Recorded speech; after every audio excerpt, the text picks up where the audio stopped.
오늘 말씀은 히브리서 11장인데요. 히브리서 11장에는 독특하게 이름이 하나 붙여져 있는 게 있습니다. 그 이름이 뭐냐면 믿음장이라는 이름입니다. 믿음장, 믿음장. 그래서 오늘 제목은 믿음은 사랑입니다. 네, 타이밍이 너무 좋았어요. 믿음은 사랑입니다. 우리 히브리서 11장 말씀을 가지고 여러분과 함께 좀 나누려고 하는데 믿음이라는 게 뭡니까? 그러면 우리가 함께 찬양 불렀던 겁니다. 주만 바라보는 겁니다. 근데 그 주만 왜 바라봅니까? 그 하나님은 사랑의 눈으로 우리를 지켜보시고 인자한계로 우리의 기도를 들어주시는 좋은 분이시기에 그분만 바라보는 겁니다. 그게 믿음이라는 겁니다.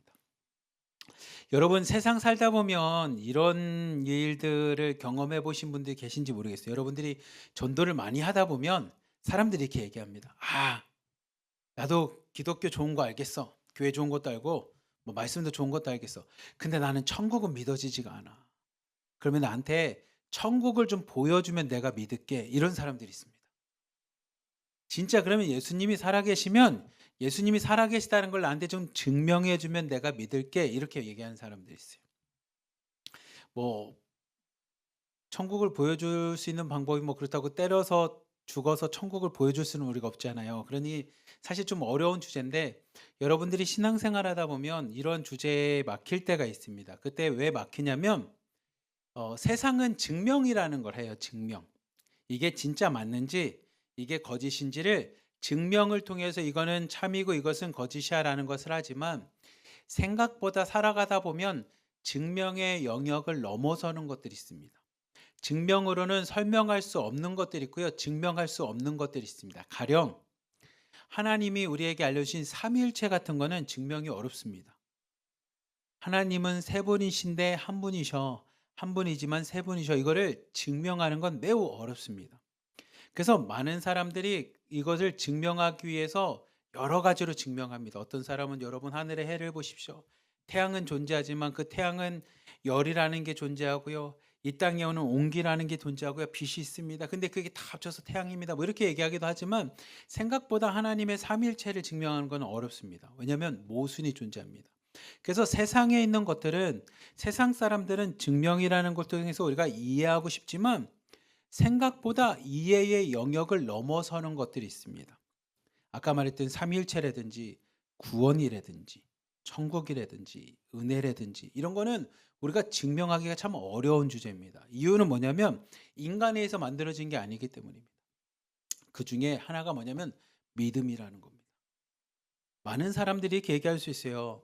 그래 너 진짜 믿음 좋으면 그 너의 믿음 좀 증명해봐.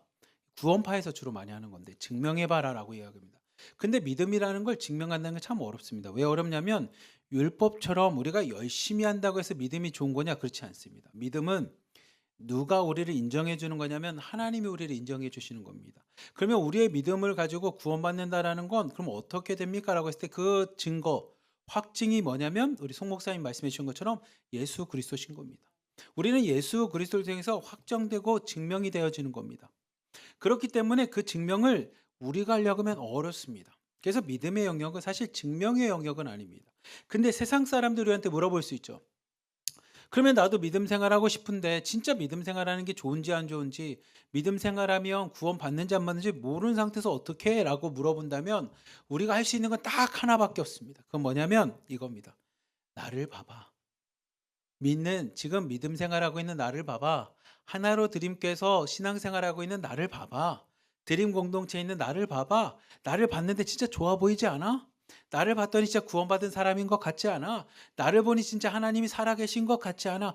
나를 보고 한번 믿어봐. 라고 우리는 할 수밖에 없습니다. 결국 믿음에 대한 증명은 누구만이 가능하냐면 말로 설명할 수가 없고요. 이론으로 설명할 수 없습니다. 이성적으로 설명할 수 있습니다. 딱 하나 있다면 뭐냐면 우리를 통해서밖에 없습니다. 믿음 생활하는 우리를 통해 나를 한번 보십시오. 내가 거짓말하는 것 같지 않지 않습니까? 제가 여러분들에게 이야기하는 아니면 당신에게 전하는 이 말씀이 내가 없는 것을 말하는 것 같지 않다면 나를 믿고 한번 믿어보십시오. 그래서 우리가 복음을 전할 때 사형리도 좋고 성경 말씀도 아무리 얘기해도 생각보다 우리는 성경 말씀이나 사형리를 통해서 이성적이고 잘 전했다고 하지만 세상 사람들은 이해가 안 됩니다. 왜냐하면 그들은 말씀을 일단 믿고 있지 않기 때문에 모르기 때문에 우리가 아무리 논리적이고 이론적이고 성경 말씀을 가지고 아무리 얘기를 해도 세상 사람들은 모릅니다. 다만 여러분들의 모습을 통해 여러분들의 신앙을 통해 나도 드림 공동체가 들어가면 참 좋겠구나. 하나로 드림 교회 가면 참 좋겠구나라고 느끼는 겁니다.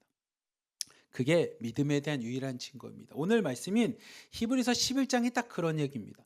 믿음은 사실 증명하기가 어려운 건데 그 어려운 믿음이라는 것을 믿음으로 살았던 사람들을 통해서 우리가 이해할 수 있게끔 기록되어 있는 것이 히브리서 11장입니다. 그렇다면 왜 그들에 대해서 기록할 수밖에 없냐면 그 배경이 히브리서 10장 35절부터 39절까지 있는 말씀을 통해서 우리가 알 수 있습니다. 같이 한번 10장 35절부터 39절까지 한번 읽어봅시다.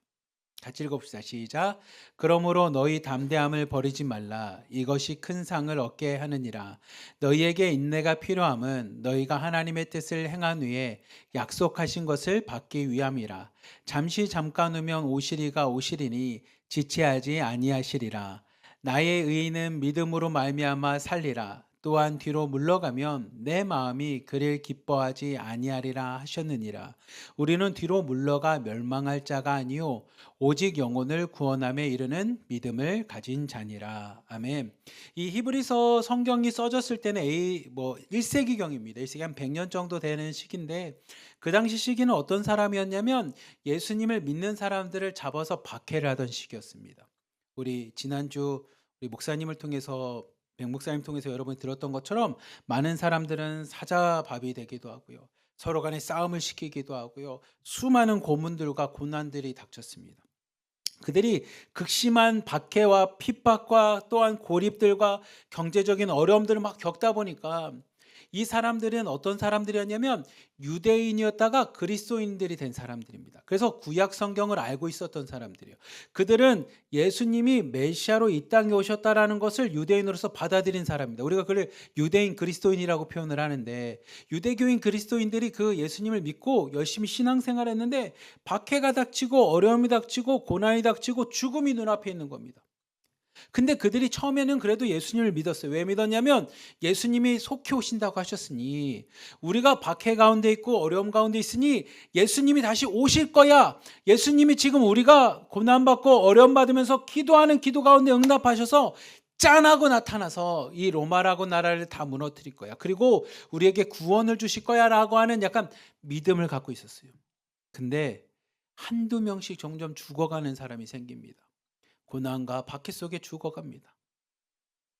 마치 이런 거랑 비슷하죠. 우리 북한에서 지하교회에서 열심히 기도하면서 하나님, 예수님이 이 땅에 빨리 임하셔서 이 북한의 정권도 무너지고 이곳에 하나님의 교회가 세워지기 원합니다. 함께 모여서 기도하는데 다음날 갔더니 옆집에 있는 사람이 예수 믿는다고 해서 보이부가 잡아가. 또 잡아가. 또 잡아가. 그러면 어느 순간인가 무슨 생각이 드냐면 하나님 진짜 눈물로 기도하고 하나님 정말 믿는데 언제까지입니까? 이러다가 점점 시간이 지나면 어떤 생각이 드냐면 하나님 믿는 게 아닌가? 내가 잘못 믿는 건가? 이런 생각이 들죠. 지금 당시에 히브리서가 작성되었을 때의 시대가 딱 그런 시대입니다. 핍박도 있고 환난도 있고 어려움도 있고 죽음이 눈앞에 있고 그리고 예수님이 다시 오신다라고 해서 많은 사람들에게 정말 좀만 기다리십시오. 예수님이 오시면 이 모든 것들 세상 것은 다 끝이 나고 하나님의 나라가 임할 것입니다. 마라나타 주 예수여 어서 오십시오 라고 고백하던 그 사람들이 한 명 두 명씩 처형되고 죽어가는 모습을 보니 그들 마음이 흔들리기 시작합니다. 그리고 몇 명 사람들은 무엇이 나타나기 시작하면 배교하는 현상이 일어납니다.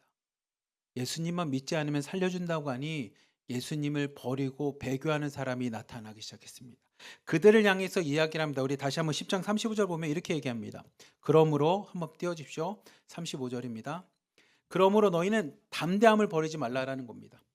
예수님을 통해서 하나님께 나가는 그 믿음, 담대한 믿음을 버리지 말라라는 겁니다. 그 담대한 믿음을 버리지 않는 이유는 뭐냐면 너희들에게 큰 상이 있을 거라는 겁니다. 지금 배교하지 말고 예수님을 끝까지 믿으면 큰 상이 임할 거고 36절처럼 그렇게 우리는 뭐가 됩니까? 인내가 필요하다는 겁니다.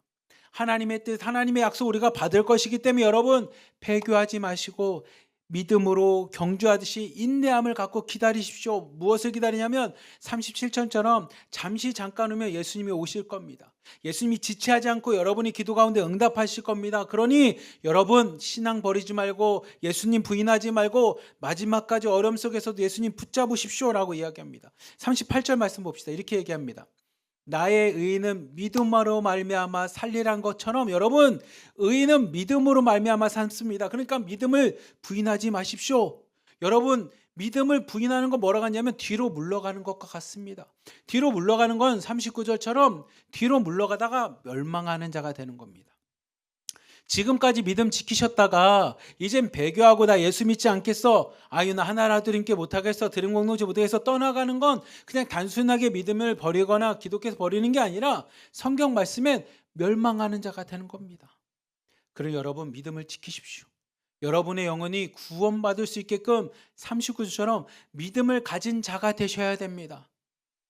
여러분이 많이 혼란스럽고 어렵고 혼난 가운데 핍박 가운데 있지만 믿음을 지키십시오. 그리고 실제로 그렇게 믿음을 지키는 자들이 있었습니다. 그들이 그 믿음을 지킴으로 하나님이 어떻게 구원해 주신지 제가 이제 말씀드리겠습니다라는 게 히브리서 11장에 있는 믿음장입니다. 그러니까 믿음이 좋은 사람들을 그냥 우리가 쭉 해서 믿음이 좋으니 우리도 믿음이 좋은 사람처럼 삽시다. 이게 아니라 히브리서 10장을 통해서 이야기하는 건 당시에 수많은 고난과 어려움 속에서 배교하려고 하는 자들에게 여러분 끝까지 믿음을 지키십시오. 그렇게 믿음을 지키는 게 구원입니다. 믿음을 저버리는 자, 뒤로 물러가는 자는 멸망하는 자밖에 되지 않습니다. 여러분이 아는 수많은 믿음의 사람들이 이 믿음을 지킴으로 뭐 했습니까?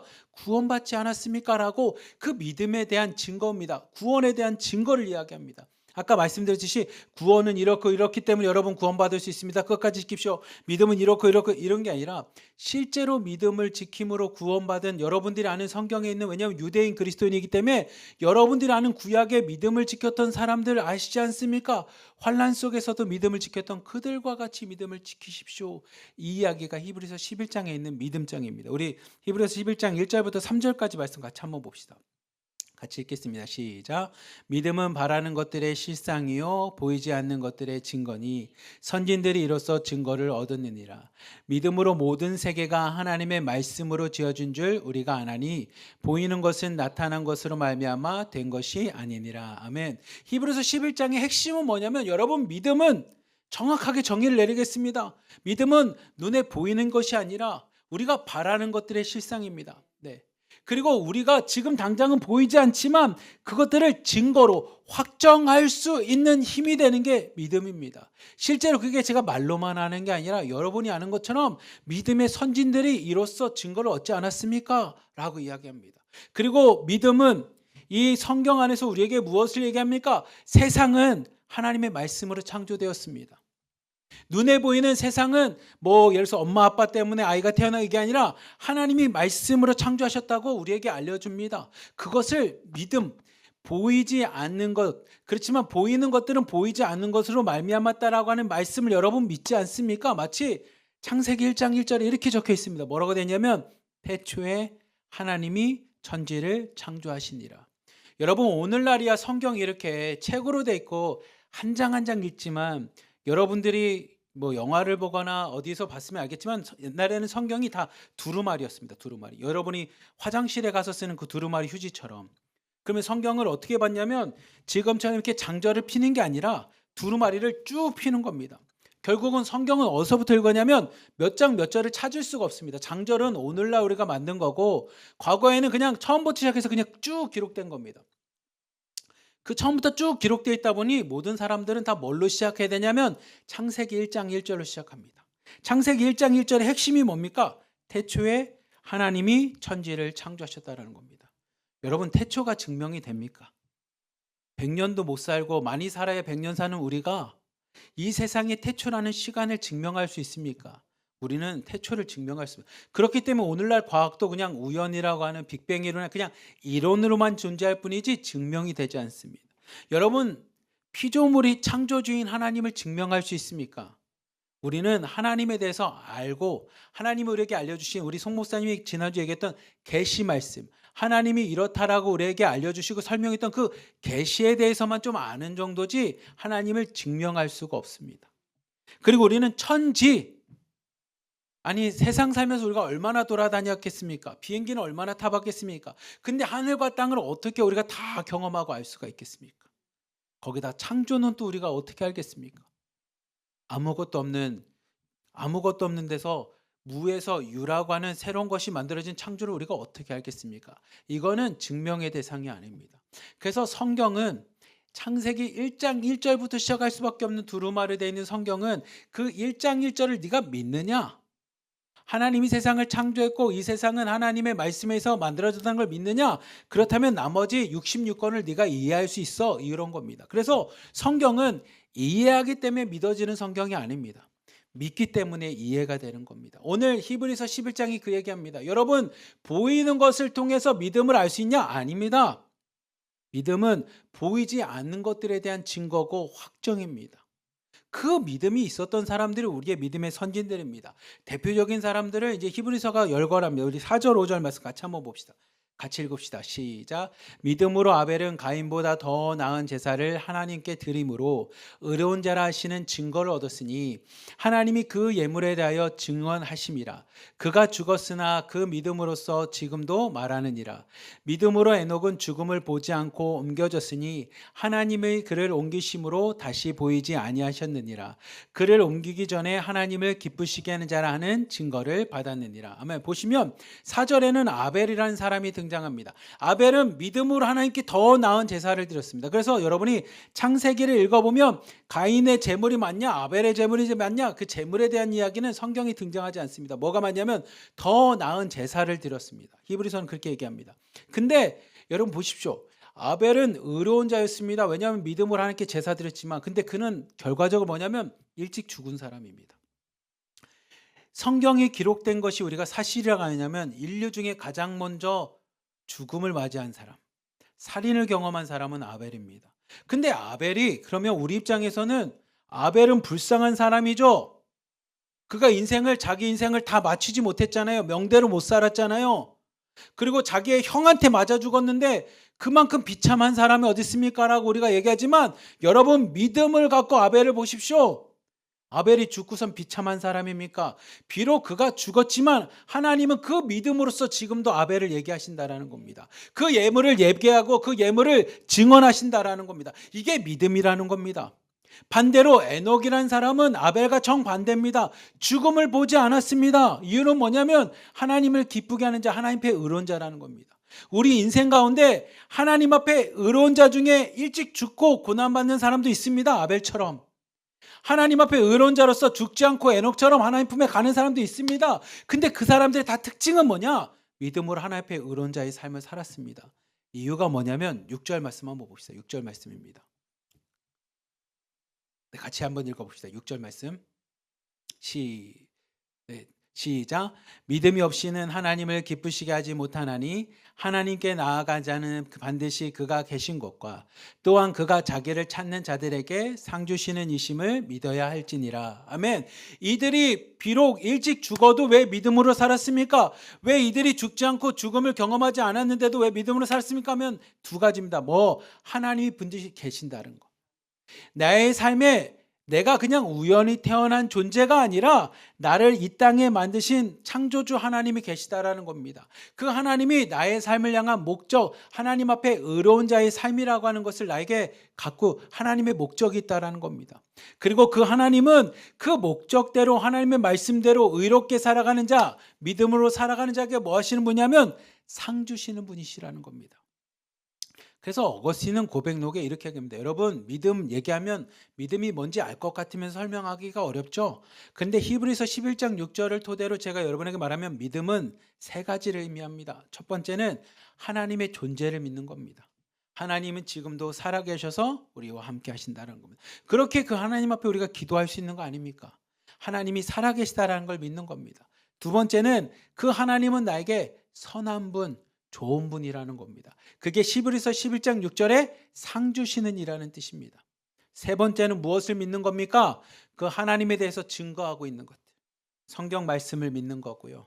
오늘도 예배드리면서 말씀을 들으면서 그것을 믿는 거고요. 하나님 앞에 성찬을 하면서 하나님이 나를 위해서 예수님이 나를 위해서 이 땅에 오셔서 피와 살을 죽으심으로 나를 위해서 죽으셨고 나를 위해서 사셨구나라고 우리가 그렇게 하나님에 대해서 예수님에 대해서 증거하는 것들을 믿는 겁니다. 이게 믿음이라는 겁니다. 그래서 여러분이 믿음이 흔들리거나 믿음이 약해지면 이 세 가지를 돌아봐야 됩니다. 나는 진짜 살아가는데 하나님이 나와 함께 하시는지를 믿고 있는지, 그리고 하나님은 오늘 내가 이해할 수 없는 상황 속에서도 가장 좋은 것으로 선한 것으로 함께 하시는 분인지 그분을 신뢰하는지를 여러분 돌아보십시오. 그리고 오늘도 말씀을 묵상하면서 말씀 속에 계신 그 하나님을 내가 진짜 믿고 있는지를 돌아보라는 겁니다. 어거스틴은 이 믿음에 대한 이야기입니다. 그 믿음에 대한 핵심이 히브리서 11장 6절입니다.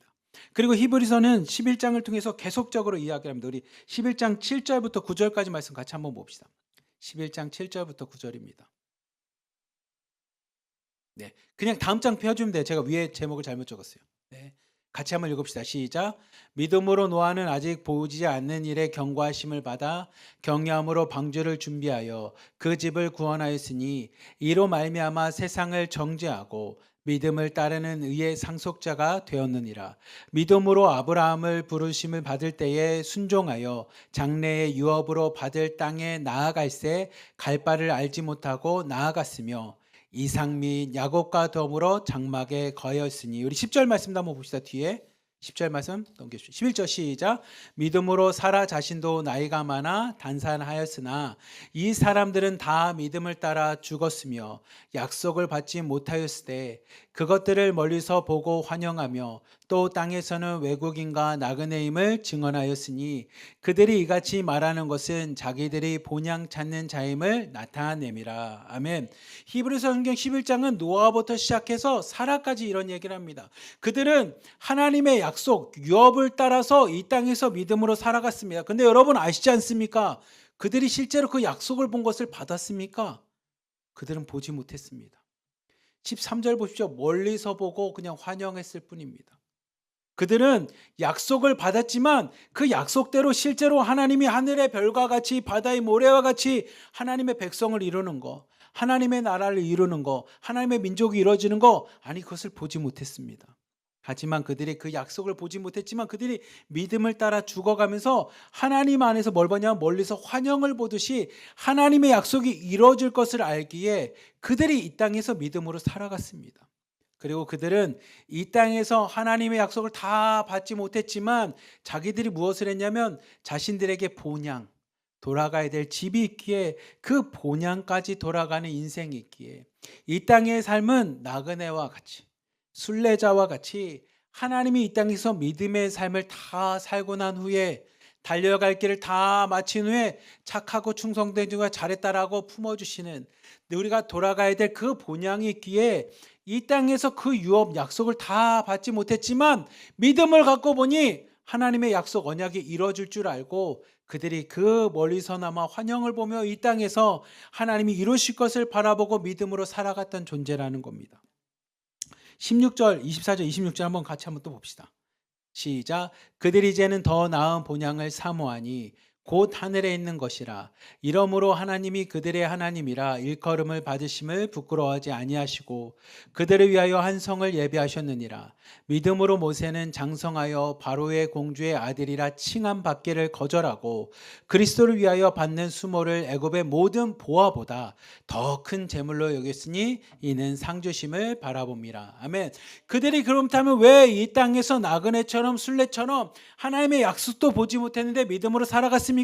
제 화면 좀 없애주십시오. 16절에 뭐냐면 하늘에 있는 것, 하늘에 있는 그 본향, 하나님 품에 가는 그것을 바라봤다라는 겁니다. 히브리서 성경은 그걸 뭐라고 말하냐면 그들을 위한 한 성이라고 표현합니다. 성. 이거는 하나님의 나라일 수도 있고요. 우리 따지면 공동체일 수 있습니다. 믿는 자의 공동체, 구원받는 공동체입니다. 우리로 따지면 뭐냐면 이 땅에서 그 하나님의 성을 볼 수 있는 유일한 공동체는 뭐냐면 교회라는 겁니다. 교회. 믿음의 공동체를 예비하셔서 그 성, 믿음의 사람들께 구원받은 자끼리 있는 그 본향, 하늘의 것, 하나님께 속하 있는 삶을 그들을 위해서 준비하셨기에 그들이 이 땅에서의 만족과 이 땅에서의 보상과 이 땅에서 그들이 누려야 될 것들이 아니라 하나님 품에서 누려야 될 본향을 바라보고 살아갔다는 겁니다. 그리고 실제적으로 누가 예로 들냐면 모세를 보십시오. 모세는 당시 최고라고 하는 바로의 왕, 이집트의 왕, 그 왕의 공주의 아들로 살아가는 것을 원치 않았습니다. 만약에 진짜 모세가 세상의 것을 원했다면 애굽의 모든 보화들을 원하지 않았겠습니까? 그런데 그는 세상에 있는 성, 지상의 성이 아니라 하늘의 것, 하나님의 성에 들어가는, 본향에 들어가는 그리스도를 위하여 받는 수모가 더 좋았습니다. 왜냐하면 그것이 세상에 있는 어떤 재물 보화보다 나에게 더 크기 때문에, 그 상을 바라봤기 때문에 모세가 아들로, 공주의 아들로 살지 않았던 거 아닙니까? 그리고 이야기합니다. 36절부터 우리 40절까지 한번 쭉 읽어봅시다. 시작. 또 어떤 이들은 조롱과 책지주뿐 아니라 결박과 옷에 갇히는 시련도 받았으며 돌로 치는 것과 톱으로 켜는 것과 시험과 칼로 죽임을 당하고 양과 염소의 가죽을 입고 유리하여 궁핍과 환난과 학대를 받았으니 이런 사람은 세상이 감당하지 못하느니라. 그들이 광야와 산과 동굴과 토굴에 유리하였느니라. 이 사람들은 다 믿음으로 말미암아 증거를 받았으나 약속된 것은 받지 못하였으니 이는 하나님이 우리를 위하여 더 좋은 것을 예비하셨은즉 우리가 아니면 그들로 온전함을 이루지 못하게 하려 하심이라. 아멘. 앞장 다시 한번 띄워주세요. 36절 보면 지금 그들이 어떤 상황이냐면 히브리서 성경이 써져 있을 때 믿음의 사람들이 받는 핍박은 뭐냐면 조롱을 당합니다.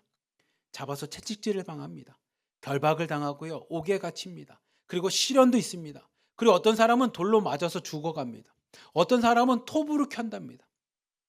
어떤 사람은 시험을 당하고요. 칼로 죽임을 당합니다. 유린이 방황하게 되고요. 궁핍하고요. 환난이 오고요. 학대를 받습니다. 근데 그들이 앞에 있었던 믿음의 선질처럼 믿음을 지키는 겁니다. 왜 믿음을 지킵니까? 이 세상에서는 받지 못하지만 우리를 향해 믿음 뒤에 있을 하나님의 성, 하나님의 나라, 그곳에 들어갈 하나님의 상이 더 크기에 그들이 믿음을 지킨다라는 겁니다. 그렇게 그런 사람은 어떤 사람입니까? 38절 말씀처럼 세상이 감당하지 못합니다. 보위부가 감당하지 못합니다. 공안이 감당하지 못합니다. 세상의 어떤 소문들과 어떤 어려움이 그들을 감당하지 못한다라는 겁니다. 39절 말씀 한번 보십시오. 이들이 믿음으로 증거를 받았는데 여러분 보신 것처럼 약속된 것을 받지 못합니다. 이 세상에선 약속된 것을 받지 못했습니다. 그렇지만 그들이 믿음을 지킨 이유는 하나님이 그들 뒤에, 그들의 인생 뒤에 저 좋은 것, 상 주시는 이시라는 것을 그들은 뭐냐? 믿고 있기 때문입니다. 믿음은 그겁니다. 하나님이 살아계시고 그 하나님이 우리에게 좋은 분이셔서 믿음으로 살아가는 자에게 상 주시는, 분명하게 보상을 주시고 그렇지 않은 자에게 심판을 주시는 분명한 하나님이시기에 그 믿음이 있기 때문에 그들이 믿음을 따라 살아가는 겁니다. 그렇게 살아가는 자는 세상이 감당 못하는 자들입니다. 저는 중국 내 우리 드림 공동체에 있는 분들이 세상이 감당 못하는 자들의 모습이 되는 것 같아서 참 은혜가 됩니다. 여러분 간증 보십시오. 북송돼도 이제 무섭지 않습니다. 공안이 와도 무섭지 않습니다. 그냥 전 예배하겠습니다. 그게 사실은 오늘 말씀에 있는 여러분들 향한 그 말씀입니다. 저는 이 말씀을 보면서 제가 신대원 다닐 때 정말 열심히 공부했던 과목이 하나 있습니다. 어거스틴을 가르치던 선한용 교수님 밑에서 열심히 배웠었는데 그 어거스틴이 쓴 책 중에 신국론이라고 하는 하나님의 도성이라는 책이 있습니다. 이 책이 히브리서에 있는 말씀을 가지고 합니다. 한번 같이 읽어봅시다. 시작. 인간이 세운 도성은 아무리 화려하고 강력해 보여도 언젠간 반드시 무너집니다. 그러나 우주가 무너져도 결코 흔들리지 않는 영원한 도성이 있으니 그것이 바로 하나님의 도성입니다. 네, 1번만 띄워주십시오. 네, 이 얘기가 뭐냐면 어거스틴이 고백록을 작성할 때는 AD 300년쯤이었는데 어떤 일이 일어나냐면 영원히 멸망할 것 같지 않았던 지상동원이었던 로마란 나라가 멸망을 합니다. 그것도 이방인 야만인들에게. 이 야만인들에게 로마라고 하는 문명이 있고 정말로 많은 인간들에게 있어서 최고의 과학과 학문과 철학을 가졌던 그 지상동원이 그냥 하루아침에 무너지는 것을 보게 됩니다. 아무리 화려하고 강력해 보여도 결국은 세상이 만든 세상 속에 있는 지상의 도성은 무너지는구나. 그런데 우주가 무너지고 결코 흔들릴 것 같지 않은 로마 시대에 정말로 많은 사람들이 죽어나가게 되었고 야만인들에 의해서 정말 기독교인 다 죽어나가는 것 같지만 영원히 흔들리지 않는 영원한 도성이 있다는 겁니다. 마치 세상이 감당 못하는 여러분들을 보니 흔들리지 않은 도성이 있습니다. 그게 뭐냐면 하나님의 도성이라는 겁니다. 북한이 종교를 핍박하고 뭐하지만 그 가운데서도 여전히 하나님의 도성이 살아있어서 예배하는 자들이 있다는 겁니다. 어거스틴이 그걸 보고 나서 두 도성에 대한 이야기를 합니다. 하나님이 다스리는 그 도성은 영원한 도성이지만 인간이 다스리는 도성은 지상의 도성은 아무리 화려해도 결국은 다 무너진다는 겁니다. 근데 어거스틴이 하나 깨달은 게 있습니다. 지상의 도성도 하나님의 도성도 결국은 어떻게 만들어지냐면 사랑이라는 걸 통해서 만들어진다라는 겁니다. 두 번째 한번 띄워볼까요? 같이 한번 읽어봅시다. 시작. 두 가지 사랑이 두 도성을 건설했습니다. 자기를 사랑하여 하나님을 멸시하는 사랑이 지상의 도성을 만들었고, 하나님을 사랑하여 자기를 멸시하기까지 하는 사랑이 하나님의 도성을 만들었습니다. 결국 내가 어느 도성의 시민인지는 나는 무엇을 가장 사랑하는가를 통해 증명됩니다. 어거스틴이 이 얘기를 합니다. 이 세상엔 두 가지 도성이 있습니다. 그 두 가지 도성은 그냥 만들어지는 게 아니라 우리가 무엇을 사랑하냐에 따라서 만들어집니다. 첫 번째, 자기를 사랑하는 사람. 자기를 사랑하고 하나님을 멸시하는 사람들은 지상의 도성을 만듭니다. 대표적인 인물이 가인 같은 사람입니다. 여러분들이 창세기를 읽어보면 가인의 후손들은 이 세상의 기술을 만듭니다. 그래서 여러분이면 다 기술자입니다. 세상의 도성을 만듭니다.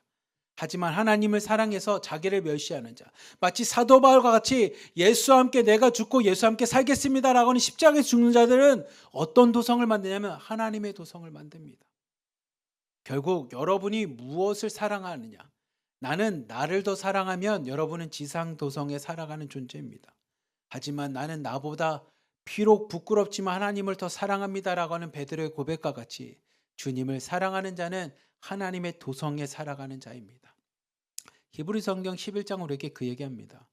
왜 많은 사람들이 살아생전에 그 약속을 받지 못하였고 살아생전에 그거에 대한 보상을 받지 못하였는데도 왜 믿음을 지킵니까? 그 환난 속에 배교하지 않고 끝까지 믿음을 지키며 인내함으로 싸웁니까? 하나님의 도성을 바라보기 때문입니다. 하나님의 나라를 사랑하기 때문입니다. 그리고 그렇게 사랑하는 자에게 하나님은 상 주시는 분이십니다. 하나님 분명히 그거에 대해서 하나님이 보답하시고 구원해 주실 것입니다.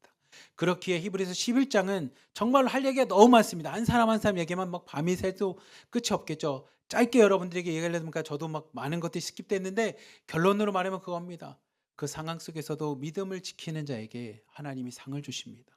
그러니 여러분, 환난이 오고 박해가 오고 어려움이 닥치고 두려움이 와도 배교하지 마시고 뒤로 물러나지 말고 믿음으로 이 땅은 순례자 나그네의 삶이니 하나님의 성을 바라보며 이 땅에서 살아가십시오 라고 하는 믿음의 도전을 주는 겁니다. 우리 하나로 드림교회 성도 여러분, 드림 공동체의 자매님들, 오늘 말씀을 여러분 마음에 새기면서 나는 어느 도성에 속해 있는 사람인지, 나는 믿음으로 살아가고 있는지 여러분 자신을 한번 좀 돌아보는 시간이 되기를 주님의 이름으로 간절히 기도하며 축복합니다.